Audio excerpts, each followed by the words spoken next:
Шұғыл ақпарат. Тез көріңіздер. Әлемде және Қазақстанда болып жатқан маңызды және шұғыл жаңалықтарды алғашылар қатарында біліп отырғыңыз келсе, каналымызға тіркеліп, лайк түймесін баса кетіңіз.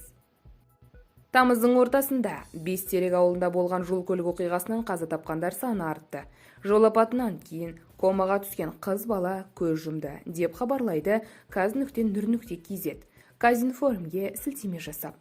Облыстық денсаулық сақтау басқармасының агенттікке берген ақпараты бойынша, қыз бала осы уақытқа дейін ес-түссіз жатқан. Ол жол апатынан көз жұмған. Балалардың ең үлкені. Дәрігерлердің айтуынша, оқиғадан кейін оны алдымен Ұржар аудандық ауруханасына апарған. Кейін санавиация тікұшағымен Семейге жеткізілген. Кішкентай науқас өте ауыр жағдайда еді. Дәрігерлер оның өмірі үшін күресті, бірақ жарақаты тым ауыр болды. Ол есін жимастан көз жұмды, деп хабарлады ведомстводағылар. Естеріңізге сала кетейік, жол көлік оқиғасы 19 тамызда болды. Полицияның мәліметінше, Toyota автокөлігінің 55 жастағы жүргізушісі рөлге ие бола алмай, үй қақпасының жанында тұрған балаларды қағып кеткен. Салдарынан кәмелетке толмаған 2 бала оқиға орнында көз жұмды. Біреу ауруханаға бара жатқан жолда қаза болған. Жарақат алған тағы 3 бала ауруханаға жеткізілген. Жүргізуші ұсталып, уақытша ұстау изоляторына қамалған. Мемлекет басшысының тапсырмасы бойынша оқиға орнына зардап шеккен балаларға медициналық көмек көрсету үшін бортында нейрохирург, травматолог және реаниматолог секілді мамандар бар. Қорғаныс министрлігінің С-295 әскери көлік авиация ұшағы жіберілді.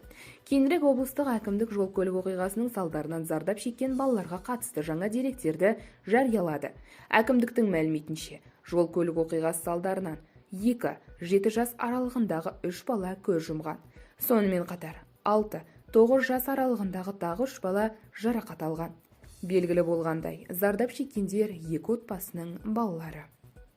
Жақында 5-ші сәбиін дүниеге әкелген танымал актриса Жұлдыз Әбдікаримова желіде қыз алуға жүктілікті туралы қалай хабарлағанын көрсетті.